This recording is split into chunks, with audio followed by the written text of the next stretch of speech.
November 3, 2010.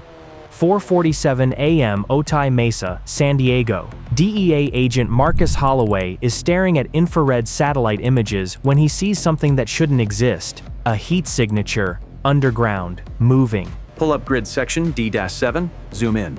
The tech officer complies. There, beneath a warehouse in Otay Mesa, something is generating heat, lots of it. Ventilation systems, lighting, power generators, all of it 40 feet underground. Holloway has been tracking the Arellano-Félix Cartel for 3 years. He knows their signature, and this is big. How long has this been active?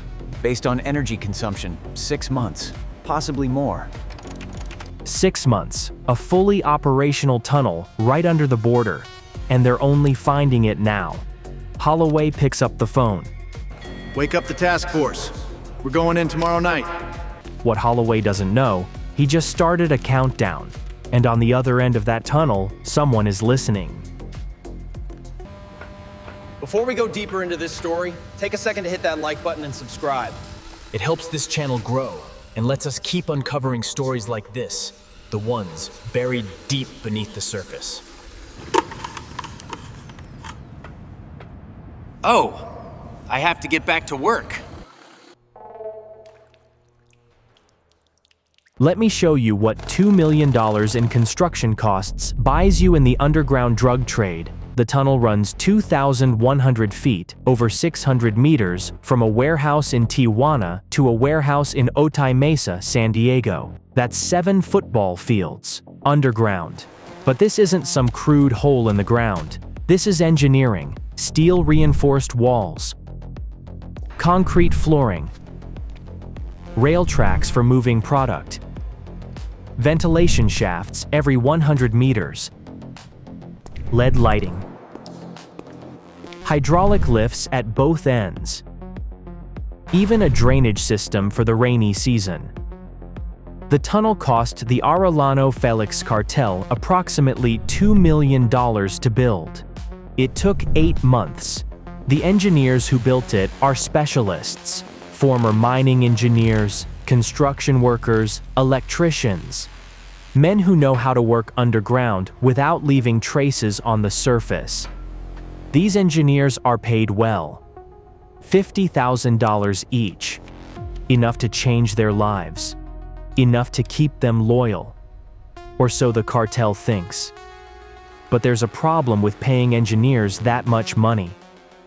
It teaches them the value of what they're protecting.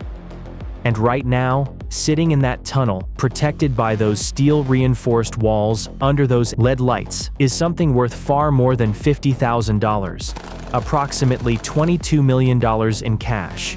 Drug profits from 6 months of methamphetamine sales, stacked in sports duffel bags, waiting to be moved to Tijuana, waiting to be counted, waiting to be distributed. The cartel has a system. Every 2 weeks, they move the cash through the tunnel. Count it, clean it, distribute it. The system works perfectly. Until November 3rd, 2010, when someone makes a phone call that changes everything. Tijuana, November 3rd, 6:15 a.m. A phone rings in a small apartment.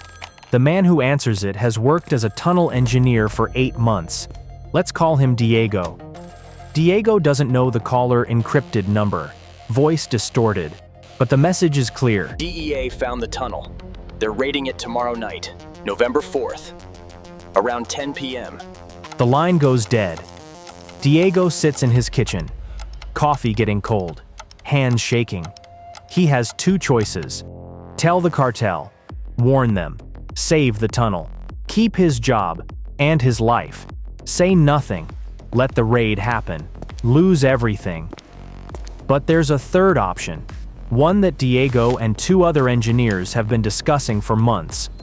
An option they've been too scared to consider until now. What if they don't warn anyone? What if they let the cartel think everything is fine?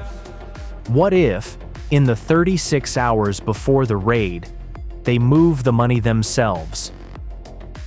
Diego makes 3 phone calls, each one to another engineer. Each conversation lasts less than 30 seconds. Tomorrow night, before the raid, we will take it all.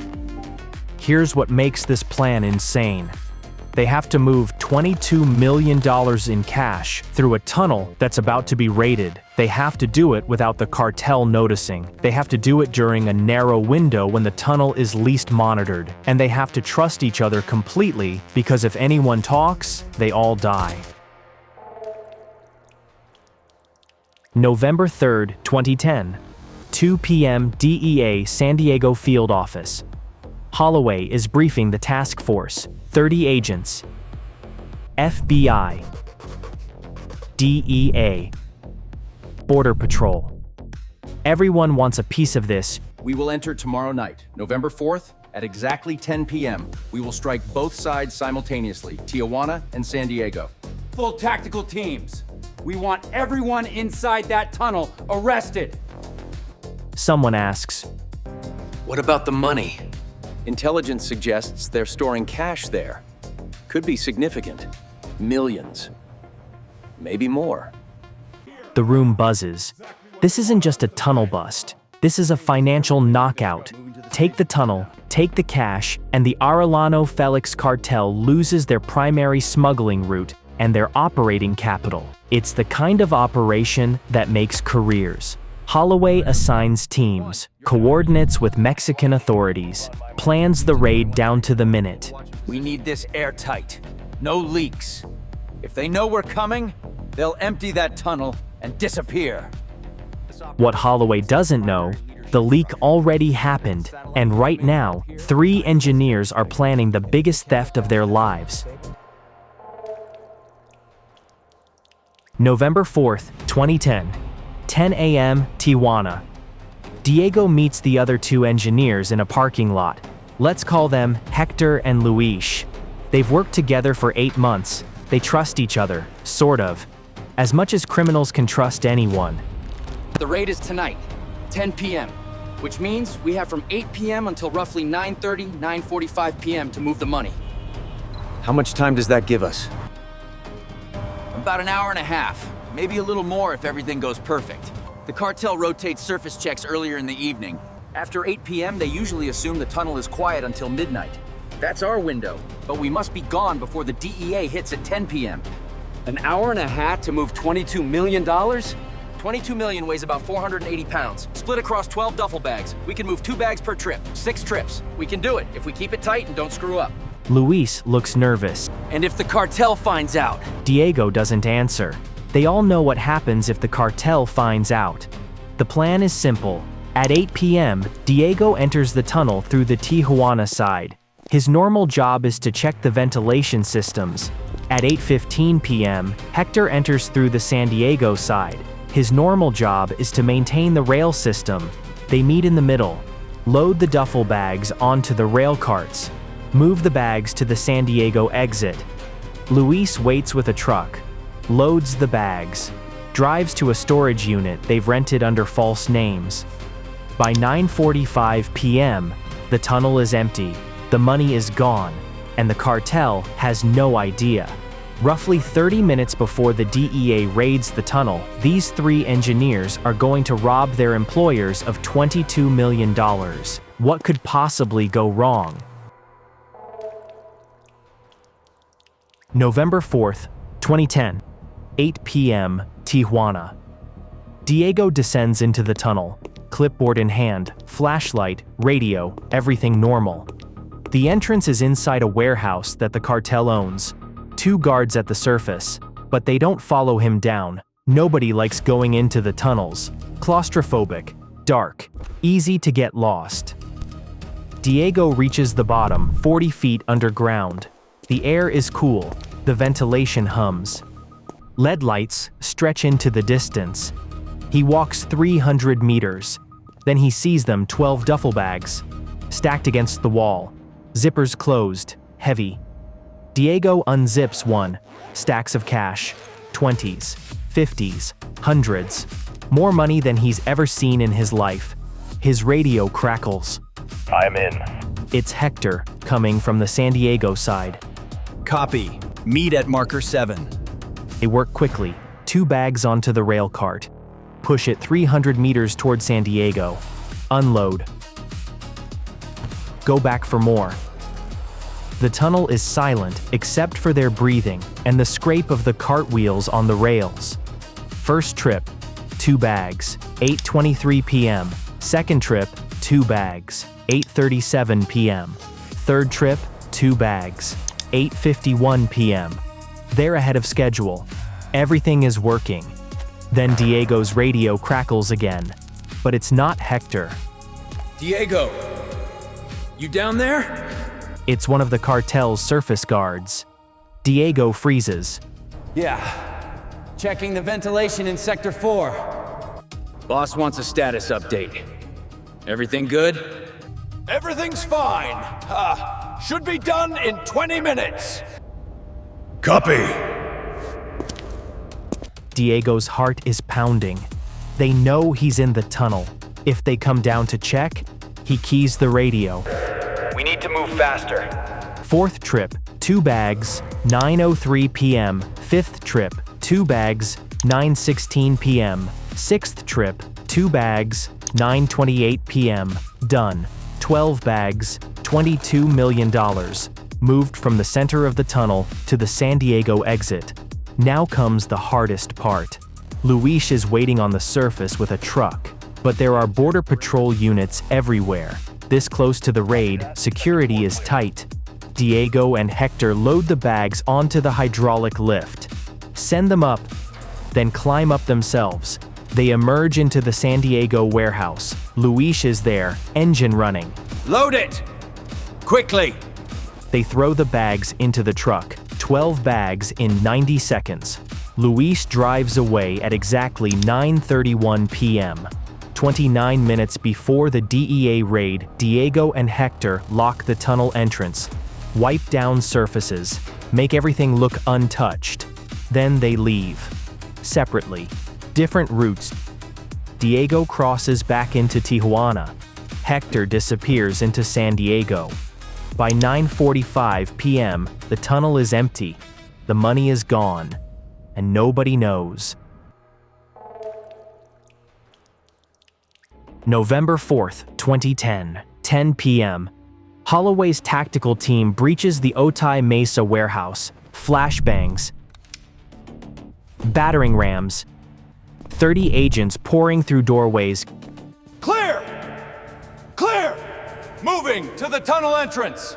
They descend, 40 feet underground, weapons drawn, expecting resistance. They find nothing. The tunnel is empty. No drugs, no people, no product, and no money. Holloway walks the length of the tunnel, 2,100 feet of perfect engineering ventilation. Lighting, rail tracks, everything operational, but completely empty. Search every inch. There has to be something. His team searches for 3 hours. They find tool marks on the walls, fresh tire tracks from the rail carts, dust patterns suggesting heavy items were recently moved, but zero cash, zero drugs, zero evidence. On the Tijuana side, Mexican authorities find the same thing, an operational tunnel, but nothing inside it. Holloway stands in the middle of the tunnel at 1 a.m., trying to understand what happened. They knew we were coming. Maybe. But if they knew, why didn't they collapse the tunnel? Why leave it operational? Nobody has an answer. The official report will say, tunnel discovered and secured, no contraband found, possible intelligence leak, investigation ongoing. What the report won't say, someone stole $22 million from the Arellano-Félix Cartel in the 6 hours before the raid, and they did it so cleanly that even the DEA didn't know the money existed.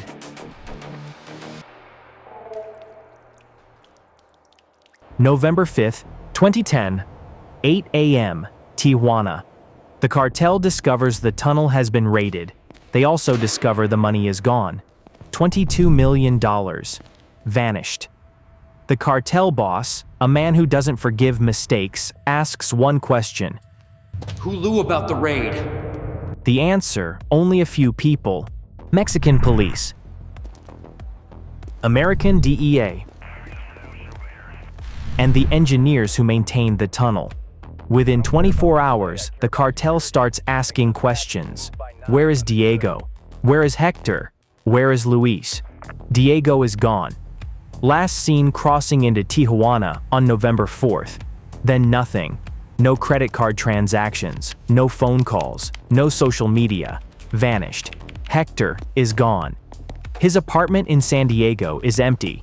Lease paid through the end of the month, but all his belongings are gone. Luis is gone. His truck was found abandoned in Chula Vista, wiped clean. No prints, no DNA, no trace. 3 engineers, $22 million. All vanished within 24 hours. The cartel sends people to look for them, offers rewards, threatens families, but nobody talks, because nobody knows where they went. Here's what investigators believe happened. Diego, Hector, and Luis knew the raid was coming. They knew they had a narrow window. They moved the money. Then they disappeared. But where? Theory 1. They fled to Central America, Guatemala, Honduras, countries with weak extradition laws and easy-to-buy fake identities. Theory 2. They're dead. The cartel found them, killed them, buried the bodies somewhere in the desert. The money was recovered, and nobody will ever admit it existed. Theory 3. They're living quiet lives under new names. The $22 million split 3 ways is $7.3 million each. Not enough to live like kings, but enough to disappear forever. No bodies have ever been found. No arrests have ever been made. No money has ever surfaced. The DEA considers it a successful operation. They shut down a major smuggling tunnel. The cartel considers it a catastrophic loss, $22 million, and their primary route gone in one night. But for Diego, Hector, and Luis, if they're still alive, November 4th, 2010, was the night they pulled off the perfect heist. The tunnel under Otay Mesa was sealed in 2011. Concrete poured into both entrances. Official closed, but the engineering remains. 40 feet underground, 2,100 feet of steel-reinforced walls and concrete floors. LED lights that no longer work. Rail tracks that no longer move product. A monument to ambition, to engineering, to criminal genius. And 3 men know exactly what happened that night, if they're still alive to remember it.